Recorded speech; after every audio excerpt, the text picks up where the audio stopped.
Hello friends, welcome to यज्ञ investment academy. आज हम बात करने वाले हैं रुपी डेप्रिसिएशन के ऊपर, राइट। ये अगर आप चार्ट देखते हैं लास्ट 5 इयर्स का, कैसे रुपी जो है डेप्रिशिएट हो रहा है अगेंस्ट डॉलर, राइट। तो ऐसा लगेगा आपको कि यार काश ऐसा एक स्टॉक होता कोई जो इतने कंसिस्टेंटली एक लीनियर तरह से हमें रिटर्न्स देता, लेकिन ये थोड़ा उल्टा है ये चार्ट, राइट। तो क्यों हमारा करेंसी जो है डिप्रिशिएट हो रहा है यूएस डॉलर, ये हम काफ़ी बात कर चुके हैं। इसका लाइव सेशन भी किया था परिमल के साथ मैंने, ठीक है ना। तो इसके ऊपर बात कर चुके हैं। आज हम करेंगे इसका इम्पैक्ट समझना कि ये जो रुपी डिप्रिसिएशन हो रहा है ये किस किस सेक्टर पे सबसे ज़्यादा इम्पैक्ट करने वाला है। और अगर ऐसा ही होता रहा, जो एक्सपेक्टेड है कि यूएस डॉलर स्ट्रेंथन होता रहेगा जैसे जैसे वहाँ के इंटरेस्ट रेट्स बढ़ते रहेंगे, राइट, तो इसका इम्पैक्ट इंडिया के कौन से सेक्टर पर, अगर सिर्फ रुपी डिप्रिसिएशन एक हेडलाइन मान के चले तो आपको बताता हूँ कि मेजरली जो भी इंपोर्ट डिपेंडेंट सेक्टर्स हैं, ठीक है, एक जेनरिक रूल ये है, import is getting costlier as rupee जो है वो डिप्रिशिएट हो रहा है, क्योंकि मोस्टली ट्रेड जो है वो यूएस डॉलर में होता है, ठीक है, बाकी करेंसीज में कम होता है बहुत। तो इंपोर्ट जब होता है तो यूएस डॉलर चाहिए, राइट, तो उसकी वजह से हमारा इंपोर्ट एक्सपेंसिव होता रहता है। तो इंपोर्ट डिपेंडेंट जो सेक्टर्स हैं, एक generic rule, they will get more impacted. और जो एक्सपोर्ट ओरिएंटेड सेक्टर्स हैं जो हमारे लिए डॉलर्स लेके आ रहे हैं वो पॉजिटिवली इम्पैक्ट होते हैं। जितना रुपी डिप्रिसिएशन होगा उतना उनको फ़ायदा होगा, ठीक है। तो ये एक सिंपल रूल आप समझ लीजिए। अब उसके बेसिस पे मैं आपको फटाफट समझा देता हूँ कि कौन कौन से सेक्टर पॉजिटिवली और नेगेटिवली इंपैक्ट होते हैं, किसी पे ज़्यादा इंपैक्ट नहीं है, ठीक है। तो पॉजिटिव जो होंगे वो है आईटी सेक्टर, ठीक है। क्यों? क्योंकि मेजरली एक्सपोर्ट करता है, ऑलमोस्ट आई थिंक 85 to 90% जो रेवेन्यू आता है उनका वो एक्सपोर्ट से आता है, सर्विसेज एक्सपोर्ट, सॉफ्टवेयर एक्सपोर्ट से, राइट। तो वो जो है हमारा एक पॉजिटिव हमें यूएस डॉलर देता है और उनको एक्स्ट्रा बेनिफिट मिलता है जितना रुपी डिप्रिशिएट होता है। तो आप अगर देखोगे, एक वीडियो भी शायद हमने बनाया था इस चीज़ के ऊपर, एक इकोनॉमिक टाइम्स में आर्टिकल भी लिखा था कि कितना इम्पैक्ट है। तो कुछ 3-4 परसेंटेज पॉइंट्स का इम्पैक्ट आता है उनको एज ए प्रॉफिटेबिलिटी का काफ़ी बार, अगर इस तरह से रुपी डिप्रिशिएट होता रहता है, राइट। वो अलग अलग कंपनीज़ का अलग अलग हिसाब है। तो ये उनके लिए मोस्टली सिर्फ मैं एक पर्टिकुलर एंगल ले रहा हूँ, बाकी सारी चीज़ों के पे इम्पैक्ट नहीं कर रहा, क्योंकि बहुत सारी नेगेटिव इम्पैक्ट भी हैं उनको। अगर हम करंट मार्केट्स देखेंगे तो हम सिर्फ अभी रुपी डिप्रिसिएशन की बात कर रहे हैं, उसका सिर्फ पॉजिटिव इम्पैक्ट ही है आईटी सेक्टर में, ठीक है। दूसरा है टेक्सटाइल, क्योंकि textile again very export oriented sector, mostly हमारी कॉटन वगैरह जो इंपोर्ट पे डिपेंडेंस नहीं है, हम कॉटन और सब वूल वगैरह हमारा लोकली ही हम सोर्स करते हैं, तो मेजरली एक्सपोर्ट से ही पैसा आता है, ठीक है। मोस्टली सब अगर हम देखें एक्सपोर्ट हाउसेस वगैरह तो वो सब एक्सपोर्ट से ही आता है, तो उस पर भी पॉजिटिव इम्पैक्ट रहेगा। क्यों? क्योंकि अगेन जैसे मैंने बोला कि एक्सपोर्ट ओरिएंटेड सेक्टर है वो भी, ठीक है। थर्ड जो है जो पॉजिटिव रहेगा sector, again tea coffee sector जो है, ठीक है। टाटा कॉफ़ी की बात करें या टाटा कंज्यूमर की बात करें, ठीक है, HUL के जो टी कॉफ़ी प्रोडक्ट्स हैं जो एक्सपोर्ट होते हैं, ठीक है, टाटा कॉफ़ी जो है काफ़ी बड़ा एक्सपोर्टर है, तो उनको भी काफ़ी बेनिफिट मिलता है। क्योंकि सब हम रॉ मटेरियल सोर्सिंग यहीं से हो रहा है, क्योंकि हम यहीं से उसको उगा रहे हैं कॉफ़ी और टी को, और उसको पूरा एक्सपोर्ट कर रहे हैं। तो अगेन जितना डिप्रिसिएशन होगा उतना हमारा पैसा ज़्यादा आएगा और उतने मार्जिन्स इंप्रूव होंगे, ठीक है। तो ये हमारे 3-4 सेक्टर्स हैं जो बिल्कुल प्योरली एक्सपोर्ट ओरिएंटेड हैं।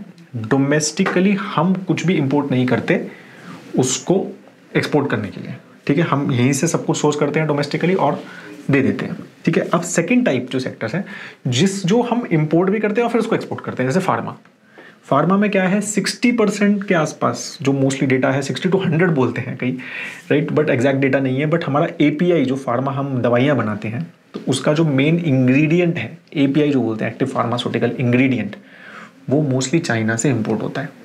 अब इम्पोर्ट जबकि चाइना से हो रहा है, लेकिन मोस्टली ट्रेड तो यूएस डॉलर में ही होना है, तो अब वहाँ पे हमें नुकसान हो रहा है क्योंकि इंपोर्ट हो रहा है।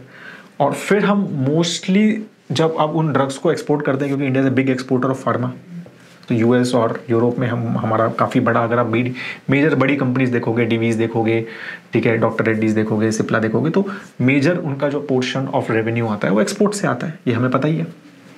तो अब वो यहाँ से इंपोर्ट हो रहा है और वहाँ से एक्सपोर्ट हो रहा है, तो इम्पैक्ट बराबर सा हो गया। इंपोर्ट महंगे हो रहे हैं, ठीक है, क्योंकि रुपी डिप्रिशिएट हो रहा है और एक्सपोर्ट जो है उसको बेनिफिट मिल रहा है, तो ज़्यादा बेनिफिट नहीं है, थोड़ा हो सकता है बट बहुत ज़्यादा हमें बेनिफिट नहीं होता क्योंकि काफ़ी इंपोर्ट डिपेंडेंस है, ठीक है, चाइना पे इस सेक्टर की।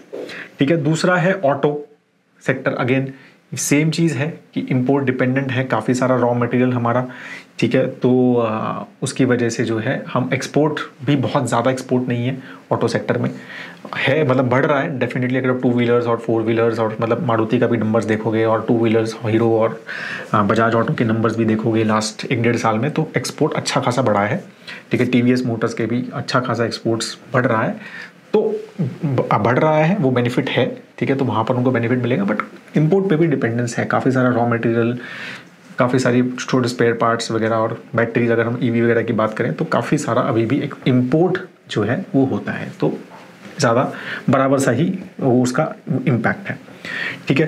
थर्ड सेक्टर जिस पे ज़्यादा बराबर का इम्पैक्ट अगेन है वो है स्टील, राइट, क्योंकि अगेन बहुत ज़्यादा इम्पोर्ट हम काफ़ी सारी चीज़ें करते हैं स्टील सेक्टर में। 60% इनपुट्स जो है स्टील सेक्टर के वो है डॉलर जो है उससे लिंक्ड है, मतलब इंपोर्ट होते हैं, तो उसकी वजह से अगेन हम एक्सपोर्ट भी काफ़ी, अभी एक्सपोर्ट पे तो मतलब रिस्ट्रिक्शन भी लगा रहे हैं गवर्नमेंट, बट ओवरऑल फिर भी बेनिफिट अगर करेंसी का डेप्रिशिएशन वगैरह के हिसाब से बताएं तो ज़्यादा फ़र्क और मतलब बेनिफिट उसमें नहीं दिखता है ओवरऑल सेक्टर में। अब नेगेटिव क्या है? नेगेटिव उन सेक्टर्स में है जो इंपोर्ट डिपेंडेंट है और डोमेस्टिकली डिमांड पे डिपेंडेंट है, मतलब सामान तो हम इंपोर्ट कर रहे हैं, रॉ मटेरियल इंपोर्ट कर रहे हैं और फिर उसको मैन्युफैक्चर करके इंडिया में ही वो यूज़ हो रहा है, एक्सपोर्ट कुछ नहीं हो रहा। तो वो वाले सेक्टर्स कौन से हैं? तो वो वाले सेक्टर्स अगर जैसे आप बोलोगे रिन्यूएबल एनर्जी, पावर सेक्टर, ठीक है, तो वो क्या है, वो काफ़ी ज़्यादा इंपोर्ट डिपेंडेंट है। बहुत सारे इक्विपमेंट्स, बहुत सारे मतलब अभी भी हमारे सोलर सेल्स वगैरह जो हैं वो इंपोर्ट होते हैं चाइना वगैरह से, तो अब वो यहाँ यूज़ होते हैं, फिर डोमेस्टिकली ही यूज़ हो रहा है, उसको हम एक्सपोर्ट तो नहीं करते हैं कुछ कुछ, बट बहुत कम एक्सपोर्ट हो रहा है, मेजरली डोमेस्टिक मार्केट में ही यूज़ हो रहा है, तो वो नेगेटिव है, ठीक है, क्योंकि हमारे रॉ मटेरियल का कॉस्ट बढ़ रहा है जैसे जैसे रुपी डिप्रिशिएट हो रहा है और सबको डोमेस्टिकली इंपोर्ट, तो हमारा रेवेन्यू में कुछ इम्पैक्ट नहीं है, तो नेगेटिव इम्पैक्ट है रुपी डिप्रिसिएशन का। सिमिलरली अगर हम FMCG देखें, अगेन रॉ मटेरियल जैसे पाम ऑयल वगैरह, जबकि प्राइजेस कम हुए हैं पाम ऑयल के ग्लोबली, तो उसका एक फैक्टर है वो, लेकिन करेंसी डिप्रिसिएशन के हिसाब से वो महंगा हो रहा है, ठीक है। तो जैसे जैसे जो भी बहुत सारी चीज़ें, मतलब बहुत सारे रॉ मटेरियल वगैरह, मतलब कमोडिटीज़ वगैरह हम बाहर से लेते हैं, तो वो FMCG again mostly domestic driven है, तो FMCG कंपनीज हार्डली एक्सपोर्ट करती है, बहुत कम एक्सपोर्ट मोर और लेस करती हैं।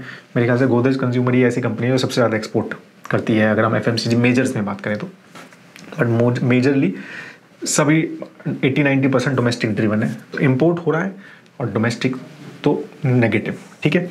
कंज्यूमर इलेक्ट्रॉनिक्स ऐसे ही, ठीक है, कंपनीज लाइक वर्लपूल है, वोल्टास है, काफ़ी सारा मटेरियल उनका जो है इंपोर्ट होता है, काफ़ी सारे स्पेयर पार्ट्स, काफ़ी सारे क्या कहते हैं मतलब चीज़ें जो यूज़ होती हैं उसमें वो इंपोर्ट होता है। 40-60% कॉस्ट बोल रहे, मतलब लिखा हुआ है यहाँ पे मेरे पास कि इनपुट कॉस्ट जो है वो डॉलर लिंक्ड है, मतलब इंपोर्ट लिंक्ड है, तो वो हमारा नेगेटिव है, ठीक है। फिर सिमिलरली अगर हम और भी बात करें तो एविएशन, टेलीकॉम सेक्टर, ये सब डोमेस्टिक ड्रिवन सेक्टर्स हैं जो इंपोर्ट ड्रिवन है। अब एविएशन तो एरोप्लेन बाहर से आएगा बन के, ठीक है, तो वो अब आएगा तो महंगा हो जाएगा, तो डेफिनेटली नेगेटिव है। और सिमिलरली अगर हम बात करें टेलीकॉम की, तो बहुत सारे टेलीकॉम के पार्ट्स हमारे इंपोर्ट होते हैं, तो वो हमारे लिए महंगे पड़ते हैं, तो और बाकी सारा यूज़ होता है डोमेस्टिक में। तो ये सिंपल चीज़ें आपको समझनी है कि ओनली एक्सपोर्ट ओरिएंटेड, ठीक है, and no import dependence positive, export and import both no major difference, only import dependence and everything is consumed in India negative, ठीक है। So this is how you should plan understand कि क्या क्या impact होता है हमारा रुपी depreciation का, ठीक है। तो आई होप दैट ये इन्फॉर्मेशन आपको अच्छी लगी तो investindia.in वेबसाइट पे ज़रूर देखिए, और मॉडल पोर्टफोलियो प्रोडक्ट पे अभी भी हैप्पी दशहरा कूपन कोड चल रहा है, 55% highest ever discount we are giving on that. And आपको एक स्टॉक मार्केट का कोर्स भी मिलेगा, ई लर्निंग कोर्स है जो 10+ आवर्स का, जो मैंने परिमल ने मिलके बनाया हुआ है और कुछ और लोगों ने बनाया हुआ है।